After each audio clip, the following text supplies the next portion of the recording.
So who was Bloody Mary? Who was Mary Worth? That's what we're here to tell you, or at least what we know. So there's a lot of speculations that go on with Bloody Mary. Some people say you got to get your candle and you get in front of the mirror and you say Bloody Mary like 100 times, and then she comes out, something happens. Some say you get in front of the mirror and you only have to say it 3 times and she comes out and claws your eyeballs out. Other legends say you don't do any of that and you stand in front of the mirror and you say, Mary Worth, I believe in you 3 times, and this old, craggly looking woman appears in the mirror and may or may not do anything. May claw you, may try to kill you, may whatever. So there's a lot of different lores and legends surrounding Bloody Mary. But Mary Worth is what started it all, or believed to what started it all here in the U.S. Now there's other Bloody Marys, you know, a couple of them over in like the U.K. and overseas, but Mary Worth is what is believed to have started the whole legend here.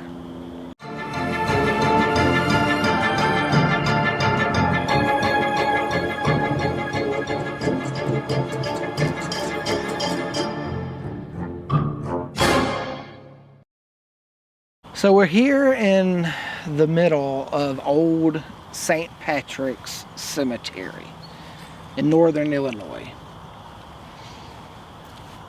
Now, we're not here looking for Mary Worth's grave.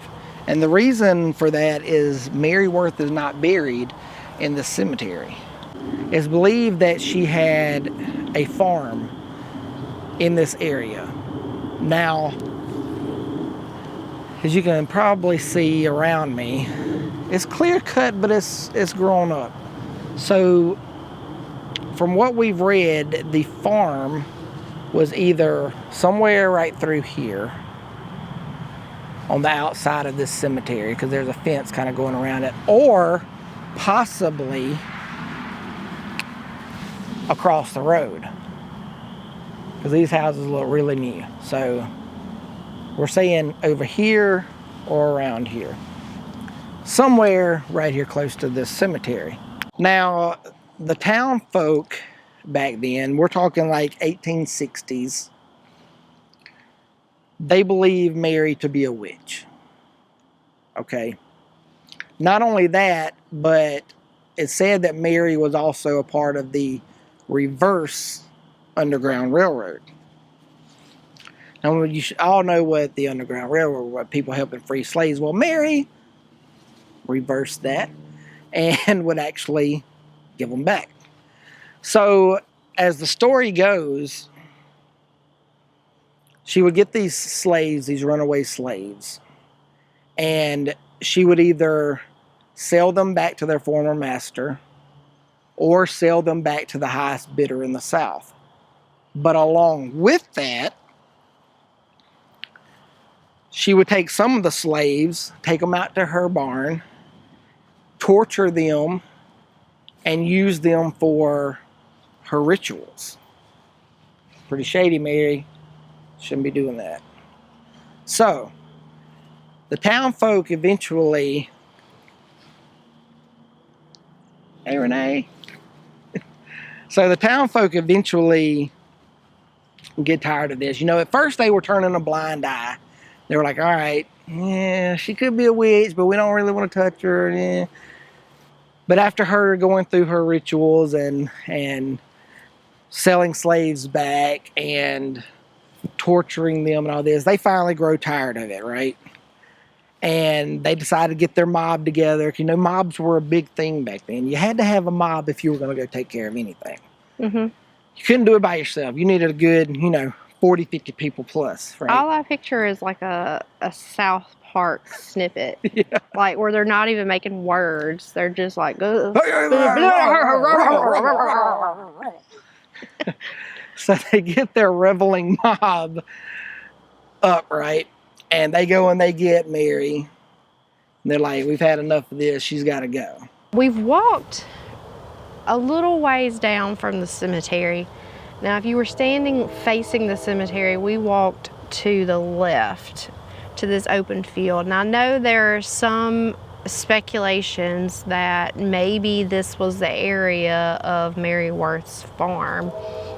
But as you can see, it's pretty grown up.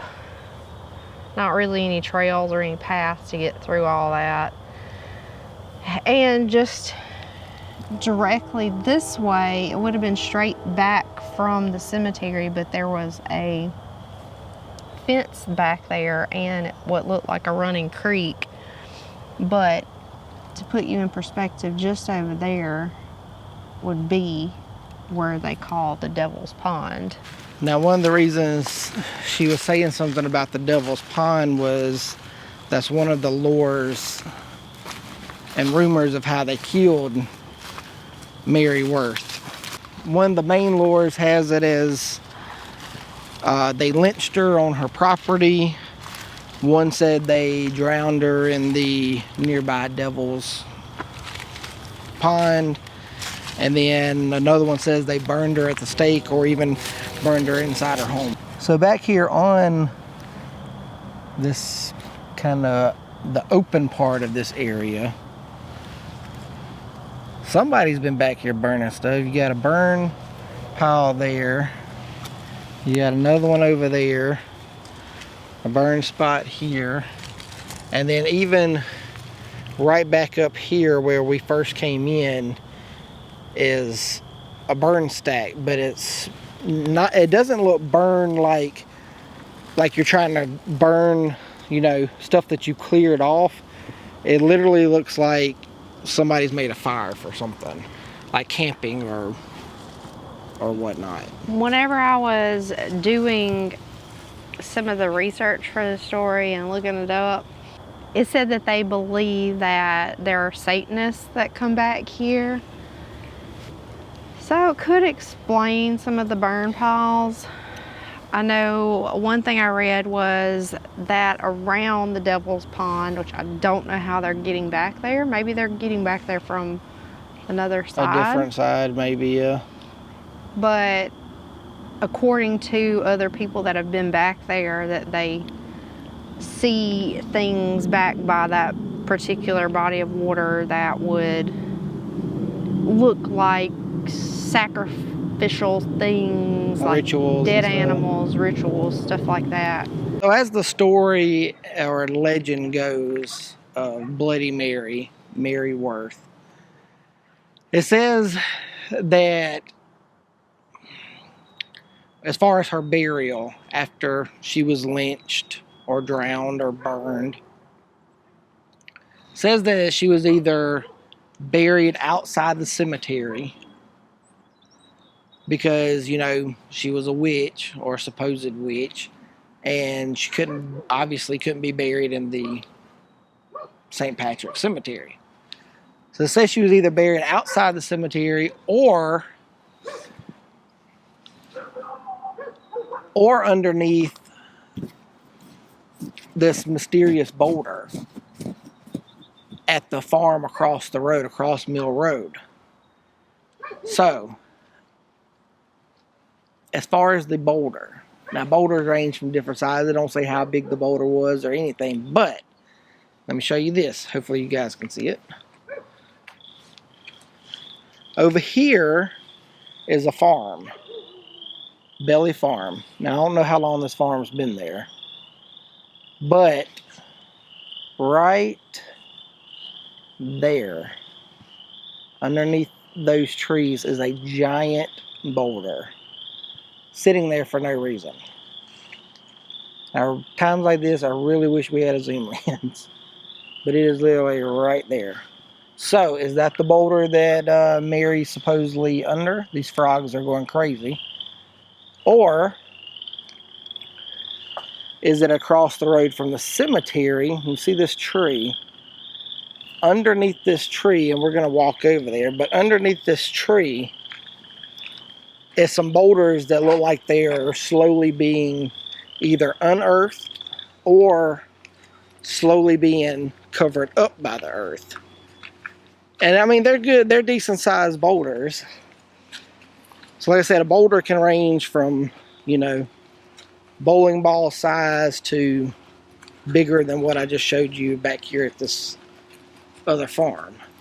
So as you can see, right behind me is Old St. Patrick's Cemetery. And directly across from that, if you look right here, underneath this clearing, because you see that it looks like they cut all of this down, we have a couple boulders there. And it's kind of funny that there's two big ones, a couple little ones, almost like it would have been a grave marker. We have something that's being slowly covered or unearthed here. But then right down here in this wet area, there's also a large rock slowly being covered up by the earth here. Some right there. But then over here, in the soggy area, now these look more like, this looks more like cement here than anything. So we're going to chalk it up to it not being this area, because this is definitely a block of cement, and all this right over here is chunks of cement. Have you ever participated in the Bloody Mary rituals growing up? No, I think we all almost did one night. I think it was the Bloody Mary. I don't think it was Candyman. Yeah, I think it was Bloody Mary, but you know, we decided not to for whatever reason. It may have even been, somebody may have even went in there and maybe made it to like 2 Bloody Marys, because you know, I think you're supposed to go in there by yourself. I don't know. I think somebody might have. Anyway, they ended up not doing it, but I didn't go in there and do it myself. I haven't done Candyman either. I didn't do Bloody Mary, but we tried light as a feather, stiff as a board. Oh yeah, that was big back in the day. I don't think I ever did that either. Bloody Mary always scared me. So I was like, I'm not doing that. Well, for one thing, I mean, I'm not going in there and standing in front of a mirror, especially if I have to do it 100 times. Yeah, that's excessive. That's just not standing there saying anything 100 freaking times. If I gotta do that, it ain't freaking worth it. I mean, unless it's gonna magically pop me out like, you know, a few $1 billion worth of gold, then yeah, I might stand there for a bit. Not to summon some crotchety old, you know, witch that might end up scratch your eyeballs out. I think that's what I'll do tonight. I feel like I need somebody to scratch my eyeballs out, but it needs to be a crotchety old witch coming out of a mirror. So let me go stand in front of the mirror and say this 100 times so that she can call me up. That's what I signed up for. I don't even think I could be drunk enough to do that. Some aspects of the story kind of remind me too of Madame LaLaurie in a way. Yeah.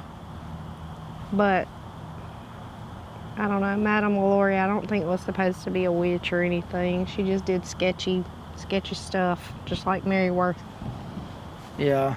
She tortured and, you know, killed the slaves and everything. But she wasn't part of the reverse Underground Railroad. She just straight up had slaves. Yeah. I mean. But I think it would be a little worse to be part of the reverse, because, I mean, those people at that point thought they had gotten to freedom. Yeah, I mean, you've made it all. Like I said, we're like right here in northern Illinois, like right here at close to the state line going into Wisconsin. So, I mean, you've made it a long ways. I think a lot of them were even not necessarily just trying to get into the north. I think a lot of the slaves were trying to get into Canada, because then, you know, they would be in another country and they would be free. So, I mean, you're like right there, only to have some old biddy yeah, send you back.